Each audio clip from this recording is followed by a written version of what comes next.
quanto tempo você tem de cristianismo, né, de cristão assim. Mas acho que já deu para perceber que tem algumas coisas no cristianismo que são bem empolgantes. Por outro lado, tem outras que a gente tem que cumprir porque é a nossa responsabilidade como cristão.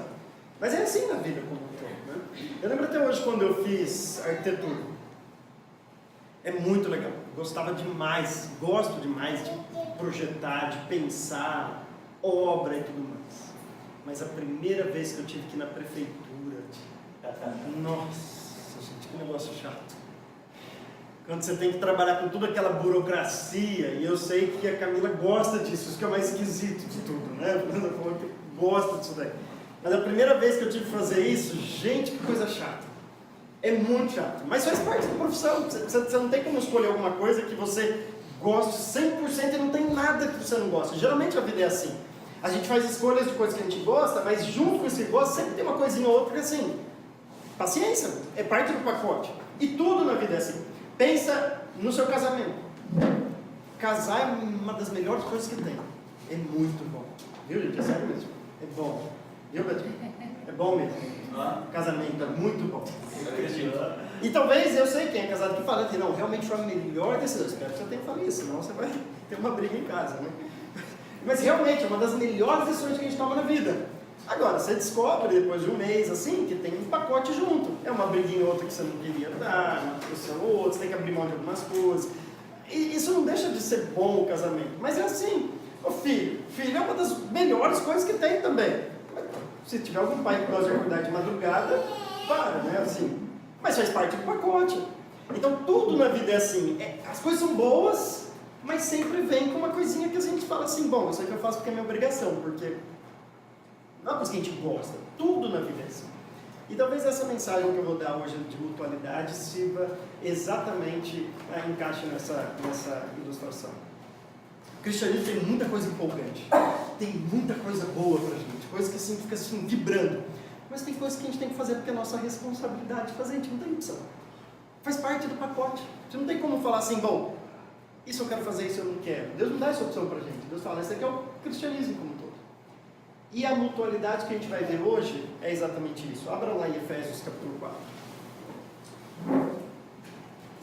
A ordem mesmo, né, está em Efésios e Colossenses, mas não é esse o texto que nós vamos tratar. A gente vai ver um texto de Lucas, o ensino que Jesus Cristo dá sobre esse assunto. Efésios 4 e 32, Paulo diz assim, Efésios 4 e 32. Sejam bondosos e compassivos uns para com os outros, perdoando-se mutuamente, assim como Deus os perdoou em Cristo. Perdoando-se mutuamente, perdoando-se uns aos outros, assim como Deus os perdoou em Cristo. Eu disse, não sei quanto tempo você tem de cristianismo, mas se você, depois de ser cristão, já passou por um episódio em que ou você precisou pedir perdão ou precisou perdoar, talvez você tenha descoberto uma daquelas áreas do cristianismo que você faz porque é sua obrigação. Porque isso é extremamente difícil para a gente. E a gente vai ver no estudo de hoje o porquê que é tão difícil para a gente fazer isso e qual deveria ser a nossa prática. Então, abre lá em Lucas. Nós vamos analisar um texto de Jesus Cristo. Lucas 17 é um ensino de Jesus a respeito deste assunto. Lucas 17,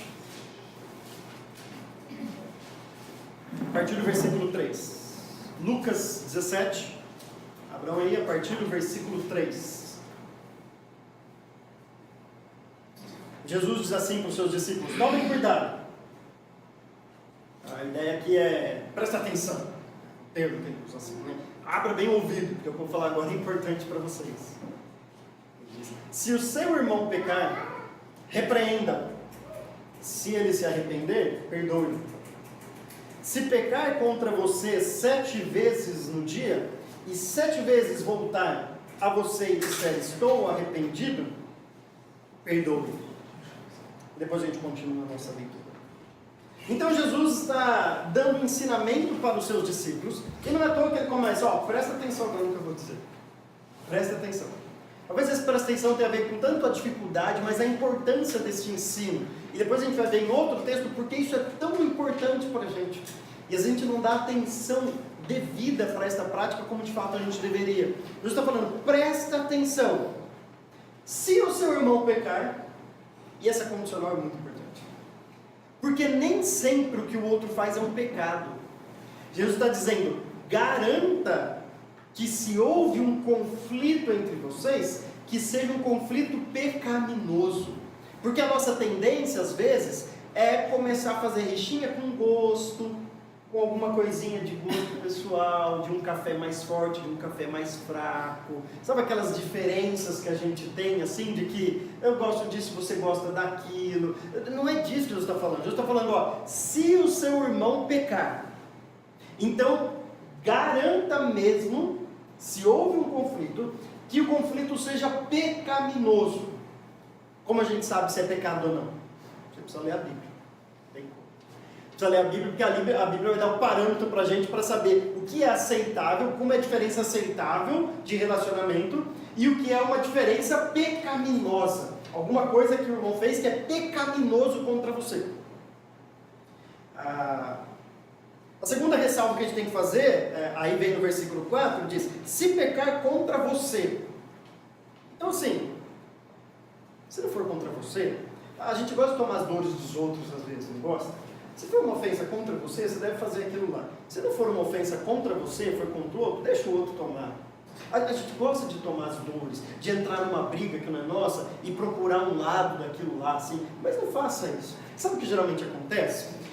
Acontece muito isso em casal, casal que briga perto dos pais. Casal não deveria brigar perto dos pais. Na verdade, casal não deveria brigar perto de ninguém. A briga é uma coisa tão íntima que vai fazer só você e seu cônjuge quando estiverem sozinhos, porque é uma coisa muito íntima, discussões, briga. Mas, geralmente os ânimos estão quentes, e aí vai lá e briga na frente dos pais. O pai, lógico, vai tomar, geralmente, as dores do filho, e não do genro da nora. Sempre assim, toma as dores do filho, né, tudo mais. Aí o que acontece? Aí o pai vai criando aquela rixa do filho. O filho não está, esse genro meu não está tratando bem minha filha, onde já se viu. Aí depois os dois se acertam, o pai não quer saber que eles se acertaram. Eles já se acertaram, está tudo bem entre eles, mas o pai não sabe. Porque briga na frente, mas depois não fala que acertou. Né? E aí fica entrando terceiros naquele relacionamento, naquelas brigas. Por isso Jesus parece estar dizendo assim, se ele pecou contra você, se for contra você, então você precisa agir nisso daí, você precisa resolver. Se não for contra você, ora pela situação, você pode ajudar, tentar ajudar ali, mas se não puder nem ajudar, não se envolva nisso. A gente gosta de comprar briga alheia, assim, né? E tomar um partido, daqui a pouco você está com raiva de outra pessoa, você nem sabe por quê. Não fez nada contra você, mas você já está com raiva da pessoa. Porque você tomou partido numa briga que nem era sua. Então Jesus está dizendo, se ele pecou contra você, então garanta que seja um pecado, e garanta que seja um pecado contra você. Se não for contra você, deixa que quem está envolvido resolva. Não é a sua função resolver. Então, se o seu irmão pecar, e pecar contra você, repreenda. Jesus está dizendo aqui, puxa a orelha dele. Mostra para ele que ele está errado. E aí vem a primeira dificuldade, nossa, repreender alguém. Porque, claro, já passa 1001 imagens na nossa cabeça de qual poderia ser a reação da pessoa. A pessoa nunca mais vai olhar na minha cara, ela vai achar que eu estou errado, ela não vai aceitar essa repreensão boa. Mas percebe que Jesus não está preocupado com a reação da pessoa. Jesus está dizendo que a primeira função, se você ficou sabendo que alguém pecou contra você, você tem que repreender a pessoa. Lá em 2 Timóteo, capítulo 4, versículo 2, Paulo vai dizer assim, esteja preparado, pronto, pregue a palavra a tempo e fora de tempo, a ideia de você aproveitar as oportunidades para ministrar a palavra, e aí ele vai mostrar as maneiras da gente ministrar a palavra. Ele vai dizer, repreenda, corrija e exorte. É interessante, são 3 termos que a gente não gosta muito. A gente esperaria que ele fosse falar assim, prega a palavra, ensine, discipule, aconselhe. Mas ele fala, exorte, corrija, repreenda, corrija e exorte. Isso Isso é ministrar a palavra, isso também é pregar a palavra. Porque a repreensão, se for a repreensão de um pecado, você sabe por que aquilo é pecado. E você vai mostrar na palavra que a pessoa está pecando. Não é o que você acha, você está ministrando a palavra de Deus para a pessoa. Agora, quem lembra daquele texto de 2 Timóteo, capítulo 4, versículo 2? Paulo continua. Ele fala, repreenda, corrija e exorte com toda... Pode falar, com toda... mansidão e doutrina. Doutrina, é isso que a gente está dizendo. É um embasamento bíblico que você deve ter para repreender alguém. Isso é a doutrina. Garanta que o que você está fazendo está de acordo com as escrituras. Mas a mansidão é a maneira pelo qual você repreende uma pessoa. Então você deve repreender, mas repreender alguém não é jogar lá para baixo, não é pisar nela e falar assim, você pecou, você é um miserável, pecou. Não, é com mansidão, você tem que ter jeito para repreender alguém. Olha o que Paulo também vai dizer lá em Gálatas, capítulo 6, e versículo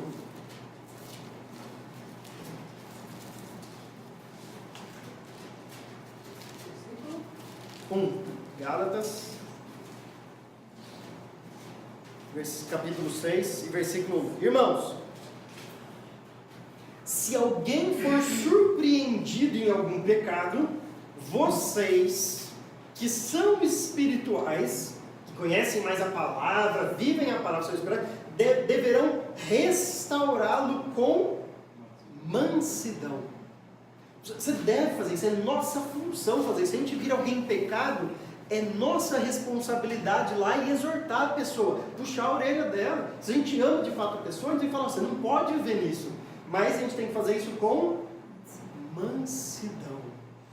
E se lá Paulo fala em 2 Timóteo 4,2, mansidão e doutrina, aqui ele vai falar outra coisa. Ele vai falar com mansidão e além disso, olha que interessante, cuide-se porém, cada um de vocês, para que também não seja tentado. Ao mesmo tempo que você vai exortar a vida do outro, sempre dá uma olhadinha na sua vida. É isso que Paulo está dizendo, cuidado. Não é para não exortar a vida do outro. Você vai lá e exorta, está precisando, ele foi surpreendido em algum pecado. Viu que ele pecou. Você tem que exortar, é sua responsabilidade. Mas sempre dá uma olhadinha na sua vida também. Atente-se para você mesmo. Então use isso para se autoavaliar também. Faça esse exercício. Então Jesus está falando para a gente, se o seu irmão pecar, repreendam. É nossa responsabilidade fazer isso.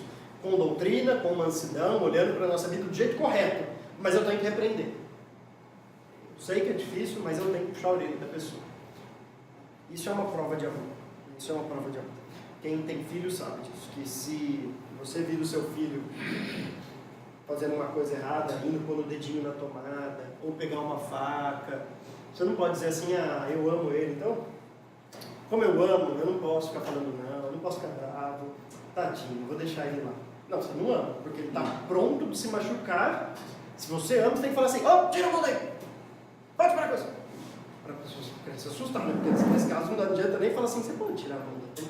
Dá aquele susto na criança. Isso é amor.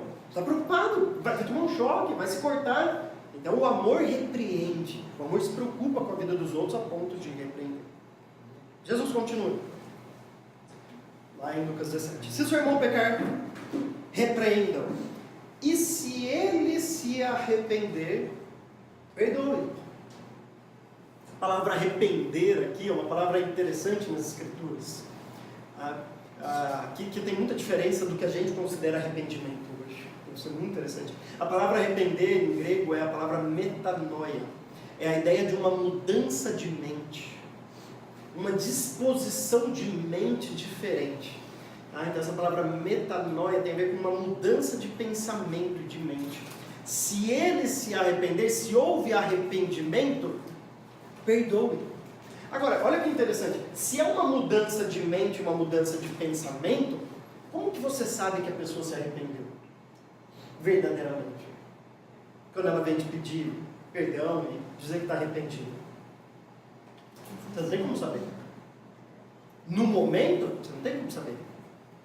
Você tem que esperar o depois. Se ela de fato mudou, é sinal que ela estava arrependida. Se ela continuou fazendo a mesma coisa, você vai, então aquele arrependimento foi falso. Não foi um arrependimento. Mas a gente não gosta desse tipo de coisa.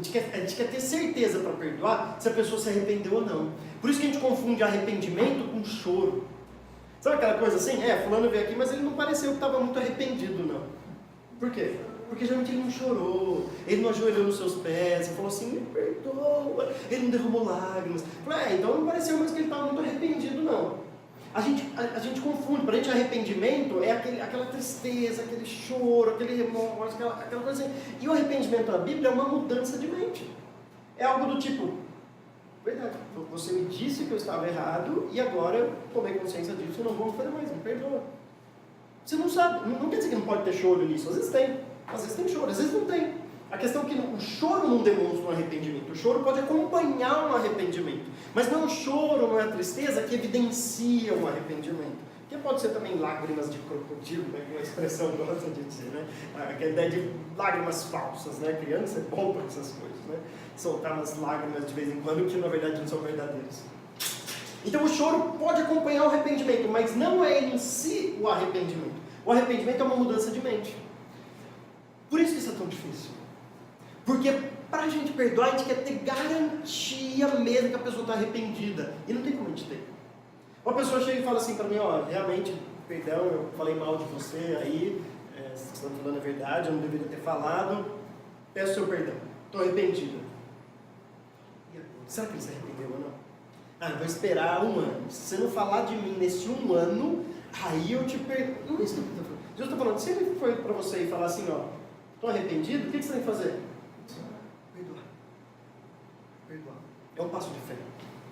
Você não sabe realmente que a pessoa está, se aquilo é sincero, se é verdadeiro. E Jesus não está falando para você averiguar se isso é verdadeiro. Ele não está falando, espera, vê se foi um arrependimento sério. Vê se foi um arrependimento verdadeiro. Porque se não for, não vai. Ele está falando, se ele chegar para você e falar, me perdoa, então, perdoa. Se ele falar, estou arrependido, sua responsabilidade é, me perdoa. Te perdoa. É a sua responsabilidade. A palavra perdoa também nas escrituras, né? A palavra perdão, tem várias palavras que é utilizado para isso na língua grega. Por exemplo, tem uma delas que é muito interessante, que é a ideia de cobrir o pecado. É uma palavra curiosa, porque tem muito a ver com os sacrifícios lá no Antigo Testamento, a ideia de ser uma cobertura para o pecado, né? Mas esse termo que é usado aqui é a ideia de deixar para trás. É bem essa ideia. Literalmente se ele chegar para você e falar assim, estou arrependido, o que você faz? Deixa para trás. Essa é a ideia do perdão. Esquece. Tá bom. Então, fica lá no passado. Ou seja, isso mostra o que é o perdão. Então agora a gente tem que definir o que é o perdão. Porque isso é uma coisa difícil. Então o que é o perdão? Bom, o termo aqui está no imperativo. É uma ordem de Jesus para a gente. Perdoe.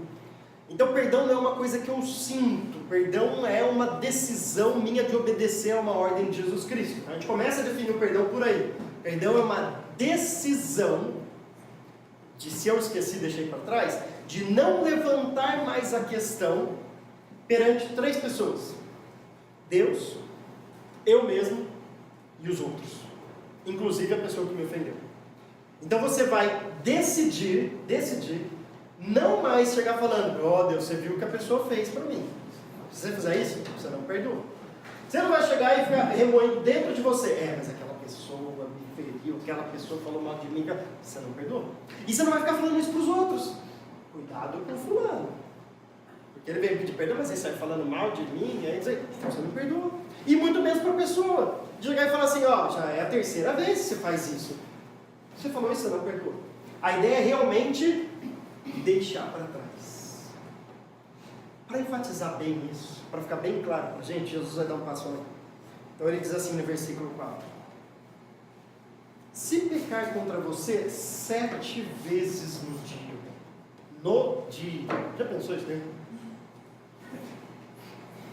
Só de pensar a gente já começa, os ânimos começam a florar assim. A gente já começa a ficar meio, espera aí, né? Agora você está brincando, né? Se pecar contra você 7 vezes no dia e 7 vezes voltar a você e disser, estou arrependido. Qual que é a sua função? Perdoe. Então funciona mais ou menos assim. Alguém chega e fala mal de você. E chega e fala assim, estou arrependido. Não tem como você saber se o que ele está falando é verdade ou não. É um passo de fé. Você tem que dizer, te perdoo, tudo bem. Mas aí passa 2 horas, porque 7 vezes no dia, né, você tem que fazer um cálculo, passa 2 horas, ele falou mal de você outra vez. Então é sinal que aquela vez ele não estava arrependido, porque ele falou mal outra vez, ele não teve uma mudança de mente, uma mudança de atitude, ele não teve, ele não mudou. Ele falou, mas ele chega para você e fala assim outra vez, não, realmente, eu fiz errado, eu estou arrependido. Daquela vez você tem certeza, mas dessa vez você não sabe se ele está falando a verdade ou não. Então qual é a sua responsabilidade? Perdoar. Mas daí passa mais 2 horas e ele vai falar mal outra vez com você. Só que daí ele volta para você e pede mais uma vez perdão e fala que está arrependido. Bom, aí você tem certeza que aquela segunda vez ele não se arrependeu. Mas e dessa vez que ele falou? Você não sabe, pode ser que seja verdade. Difícil, né? Sim. Difícil, não é isso? Mas é isso que Jesus está dizendo.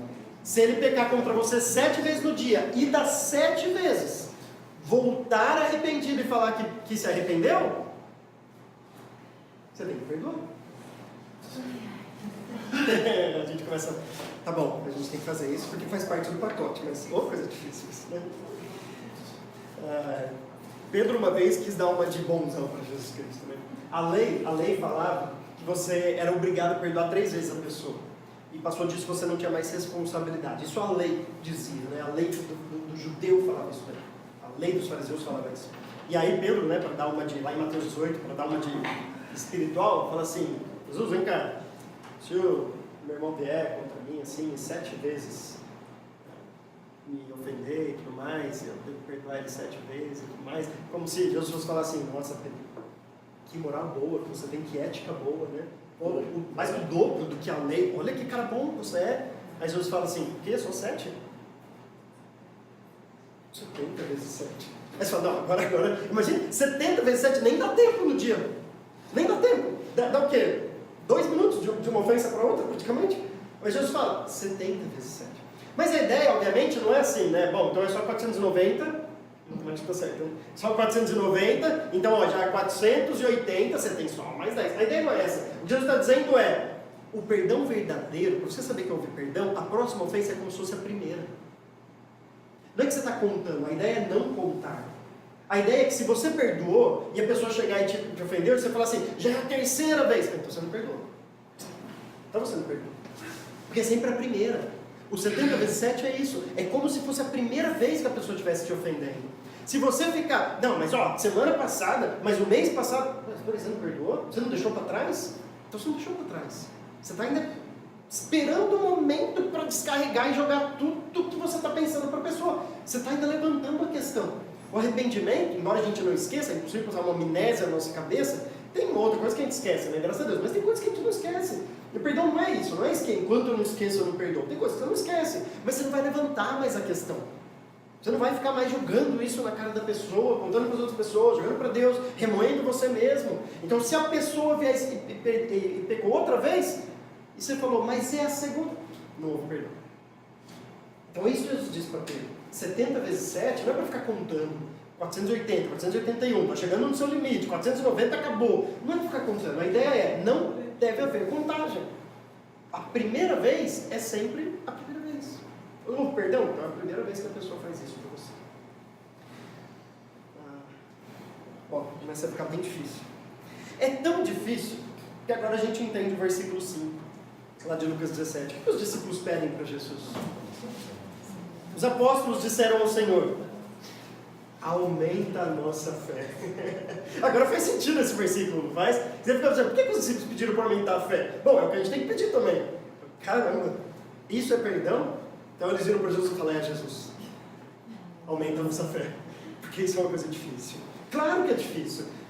E é tão difícil que Jesus, olha o que Jesus fala no versículo 6, ele respondeu, se vocês tiverem fé do tamanho de uma semente de mostarda, poderão dizer a esta amoreira, arranque-se e plante-se no mar, e ela lhe obedecerá. Agora imagine a cena. Imagine que Jesus está dizendo assim, aumente a nossa fé. Jesus fala, realmente, se alguém de vocês aqui tiver uma fé pequenininha, vocês vão dizer para essa planta, arranque-se e jogue ali que ela vai obedecer. E Jesus está esperando. Aí ele olha para os discípulos e diz, porque a fé aqui, nesse contexto, é uma fé que perdoa, que acredita no que a pessoa está dizendo. Essa é a fé, a obediência a essa ordem de perdoar. Os discípulos olham pelos outros, alguém vai arriscar? Alguém vai arriscar dar uma ordem para uma amoreira, né? moreira, a gente não consegue nem perdoar um ao outro. Alguém vai arriscar falar para essa moreira arrancada aqui e plantada em outro lugar? Deus está dizendo, assim, tá vendo? Eu sei, vocês não têm fé. Porque vocês não perdoam uns aos outros. Isso é um passo de fé que Jesus está mostrando aqui. Agora Jesus vai mudar a nossa mentalidade um pouco. Porque eu sei que na cabeça de todo mundo aqui passa algo do tipo, mas isso não é justo. A pessoa 7 vezes no dia e 7 vezes eu perdoo? Aí é fácil, né? Assim, assim. Eu sei que a nossa mente é assim. Por isso que Jesus vai contar uma ilustração, uma parábola agora. Olha o que ele diz. Qual de vocês, que tendo um servo que esteja arando ou cuidando das ovelhas, lhe dirá, quando ele chegar do campo, venha agora e sente-se para comer? O servo estava lá, trabalhando, cuidando lá das coisas, das ovelhinhas, da plantação, aí ele chega em casa. O senhor desse servo não fala assim, toma um banho, estica a sua perna lá no sofá, você deve estar cansado. Não fala isso. Fala o quê? Ao contrário. Não dirá, prepare meu jantar, apronte-se e sirva enquanto come e beba. Depois disso você pode comer e beber? Sim, você ainda não acabou o seu dia de trabalho ainda, né? Então, continue trabalhando. E esse senhor não está errado. Ele está pagando por isso. É funcionário dele, está trabalhando. Então, quando ele volta do campo, não, ele tem serviço. Eu preciso preparar minha refeição, a minha família precisa comer, faz parte do seu trabalho. Ok? O texto continua. Será que ele agradecerá ao servo por ter feito o que lhe foi ordenado? Ele precisa agradecer? O servo está cumprindo a sua obrigação. Você está lá num dia de trabalho, você está sendo pago por aquilo, você não está fazendo nada além da sua responsabilidade. Você está fazendo o que você é pago para fazer. Ponto final. Só que aí Jesus vai mudar a nossa mentalidade com essa parábola. Porque nessa parábola a gente não é o servo. A gente não é o patrão. A gente não é o Senhor. Porque quando a gente fica, mas isso é injusto, a gente está se colocando no lugar de Senhor. Para decidir o que é justo e injusto. Por isso Jesus conta essa parábola. Porque daí ele diz assim, assim também, versículo 10, vocês, quando tiverem feito tudo que lhes foi ordenado, devem dizer, somos servos inúteis, apenas cumprimos o nosso dever. Jesus nos coloca no lugar e falando assim, eu não estou dizendo para questionar se é justo, se não é justo, se a pessoa merece ou não merece perdão, isso tudo deixa que o Senhor faz. Você não é Senhor nessa história. Nessa história você é um servo, nessa parábola. Imagina Jesus contando essa parábola e os discípulos já se colocando, já se identificando como servo, né? Não, realmente, ele falou, não, nessa parábola que eu estou contando, vocês não são servos. Vocês são, vocês não são os senhores, vocês são os servos. Vocês têm que ficar questionando, vocês não têm que ficar esperando, isso é justo, isso não é, ele merece, ele não merece. Vocês têm que fazer isso e pronto. Isso faz parte do cristianismo, isso é o pacote do cristianismo. E depois que você fizer tudo isso, se você de fato conseguir perdoar uma pessoa 7 vezes no dia, você não deve chegar e falar assim, nossa, consegui perdoar. Não, você só fez a sua obrigação. Você só fez o que Deus espera de você como cristão. Só. Você não fez nada além do que Deus espera. Não acha que você perdoou 7 vezes uma pessoa no dia, agora você fala, nossa, Deus deve estar tão orgulhoso. Não, você só fez a sua obrigação como cristão.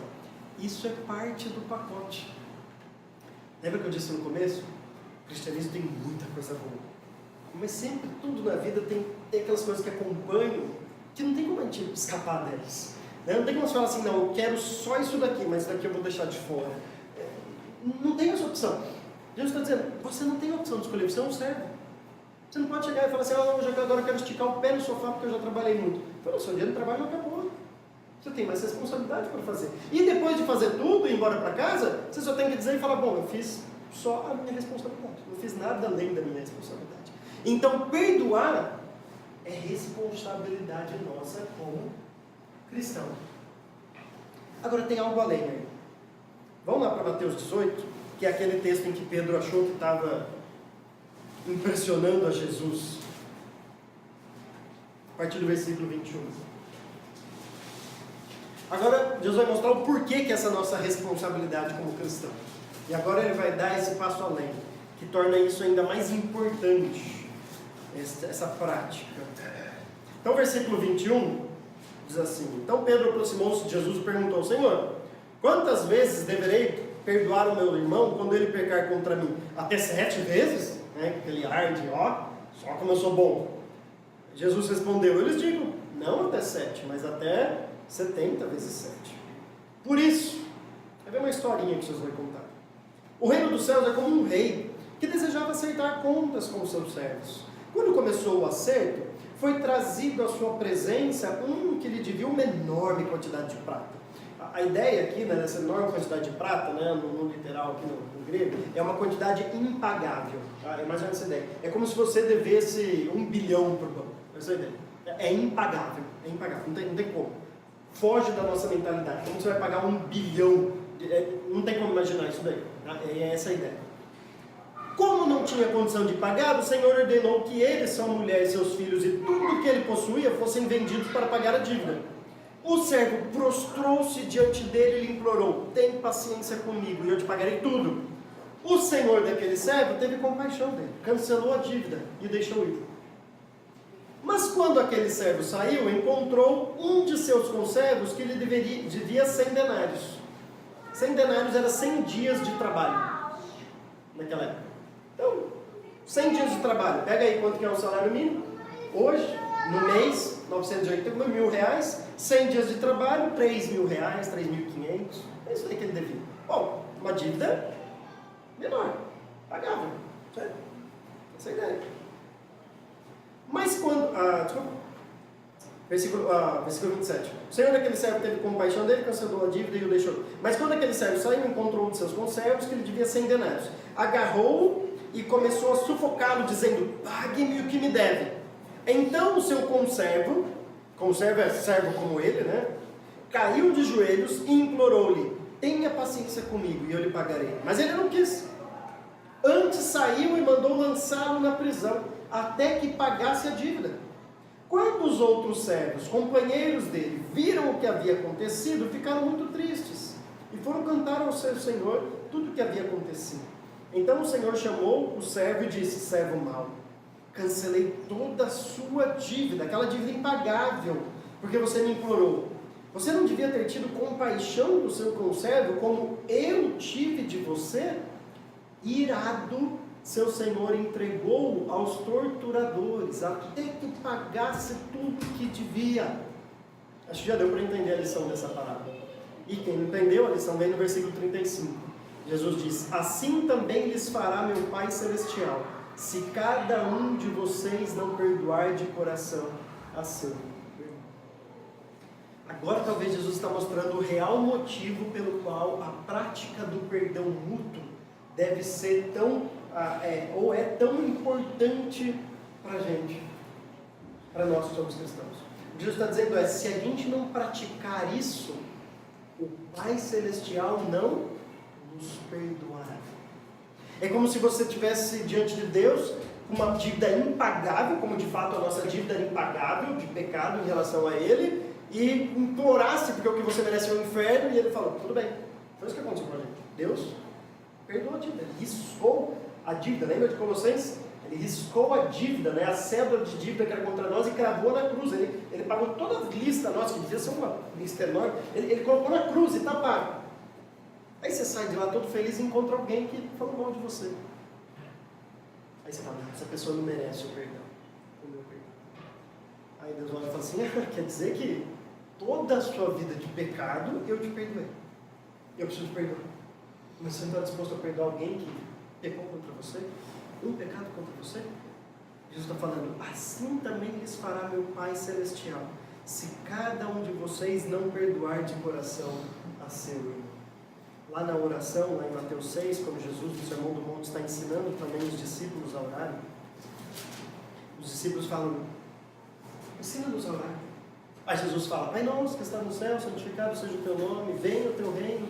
Versículo 10. Seja feita a tua vontade, assim na terra como no céu. Pão nosso, dá-nos hoje o nosso pão de cada dia. E aí no versículo 12. Perdoa as nossas dívidas, assim como perdoamos aos nossos devedores.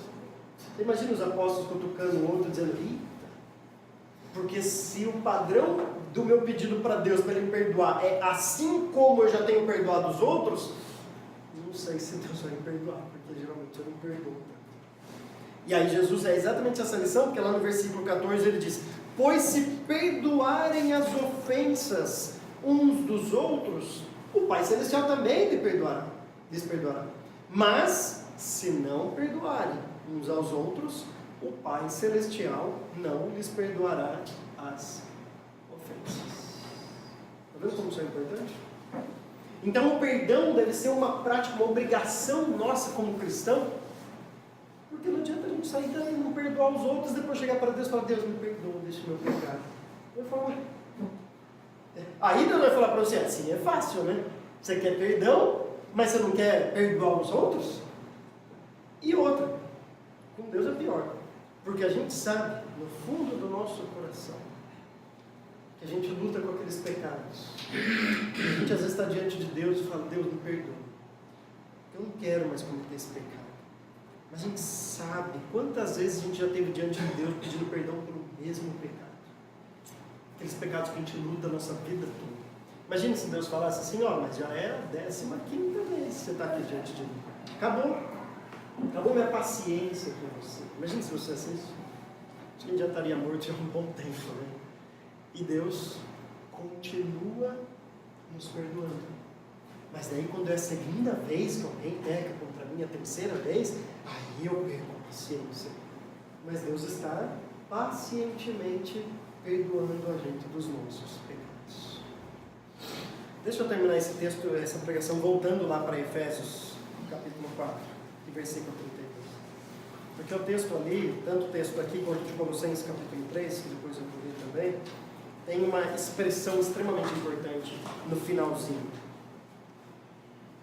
O texto diz assim, né? Sejam bondosos e compassivos uns para com os outros, perdoando-se mutuamente, assim como Deus os perdoou em Cristo.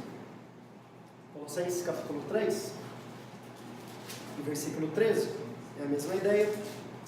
Suportem-se uns aos outros e perdoem as queixas que tiverem uns contra os outros, perdoem como o Senhor lhes perdoou.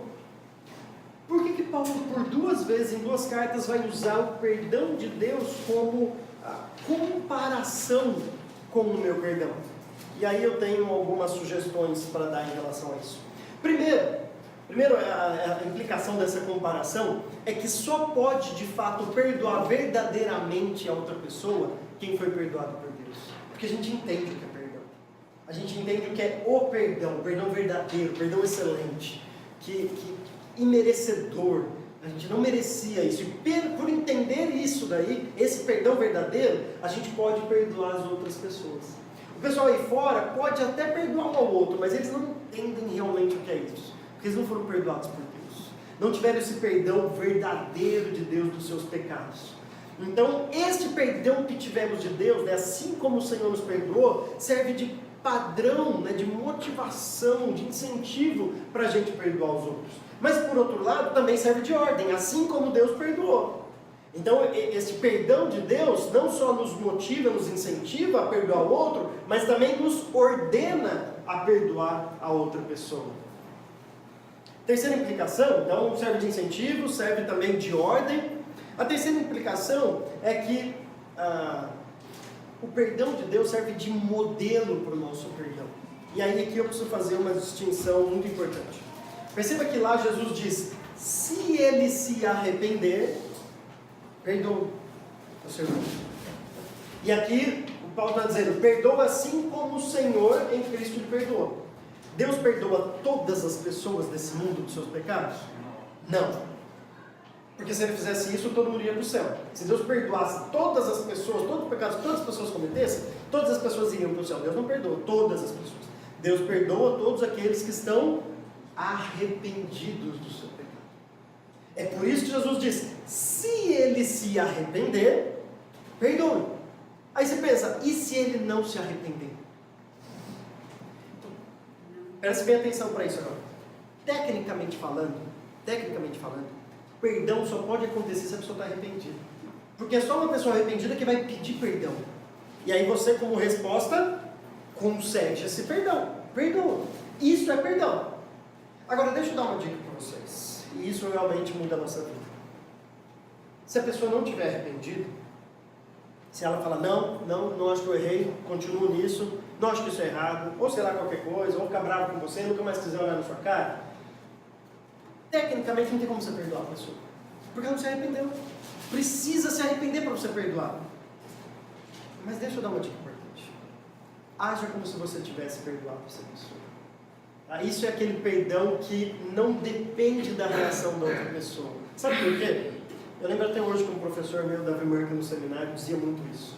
Dizia assim, se você cultivar uma mágoa contra a pessoa, ou algo que você não quer esquecer, ou alguma coisa, achando que isso vai punir a outra pessoa, é a mesma coisa que você beber gotas de veneno todo dia achando que está prejudicando outra pessoa.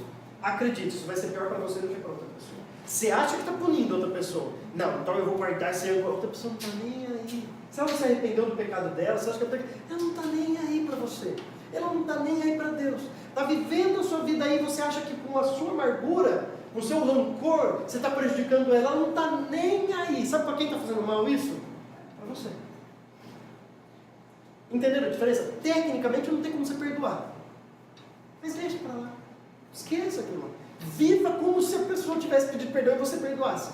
Porque senão você vai estar colocando gotinhas de veneno para você tomar todo dia achando que você está prejudicando outra pessoa. Quando no fundo você está se prejudicando. E a última implicação disso é que como eu sei se eu perdoei de verdade? E aí essa ilustração de Paulo me ajuda a entender isso. Se Paulo diz, perdoem como o Senhor em Cristo os perdoou, imagine você antes da sua salvação, antes de ter o perdão de Deus. O perdão de Deus pelos seus pecados melhorou o seu relacionamento com Deus ou piorou o seu relacionamento com Deus? Te aproximou de Deus ou te afastou de Deus? Pensa quando você peca hoje e você vai lá para Deus e pede perdão. Essa atitude de pedir perdão para Deus, consequentemente o perdão de Deus, te aproxima de Deus ou te afasta de Deus? Então sabe quando eu sei quando eu perdoei uma pessoa? Quando isso que eu faço me aproxima daquela pessoa. Então esse negócio de eu perdoei, mas nunca mais quero ver a pessoa na minha frente, é sinal de que você não perdoa a pessoa. Imagina se Deus fizesse isso. Não, tudo bem, eu te perdoo, mas nunca mais quero ter contato com você. Nunca mais quero... Mas peraí, imagina se Deus fizesse isso com a gente. Então isso não é perdão. Agora, obviamente, eu não estou querendo dizer que se você contar um segredo para alguém, aí a pessoa vai lá e conta para outro. E aí a pessoa se arrepende, vem pedir perdão, e aí você perdoa. Não quer dizer que você tem que novamente contar um segredo para ela. Isso seria burrice. Você já percebeu que a pessoa não guarda segredo. Mas também não quer dizer que você fala assim, nunca mais quero ver a pessoa pintada na frente. Percebe a diferença? Você vai tratá-la bem. Melhor do que estava antes. Você não precisa contar o perdão outra vez, contar o segredo outra vez. Não faça isso. Você sabe que a pessoa não guarda segredo. Não vai contar outra vez o segredo para ela. Mas isso não te dá o direito de falar, não, ela pecou, então eu nunca mais quero contato com essa pessoa. Isso não é perdão. Então quando Paulo fala, perdoa como Deus os perdoou, o perdão melhora o relacionamento. O perdão nunca piora o relacionamento. Se você perdoa e o relacionamento piorou, você tem uma base sólida para dizer, você não perdoa a pessoa. Se você de fato perdoa a pessoa, o seu relacionamento vai melhorar. Ou pelo menos você vai fazer de tudo para tratar a pessoa bem, para querer o bem dela. E aí a gente tem que terminar e dizer, bom, então Deus, aumenta a nossa fé. Aumenta a nossa fé. Nem tudo no cristianismo é, sabe como é bom isso? Isso é difícil, eu sei que é difícil. Mas Deus deixou bem claro que isso é nossa obrigação como cristão.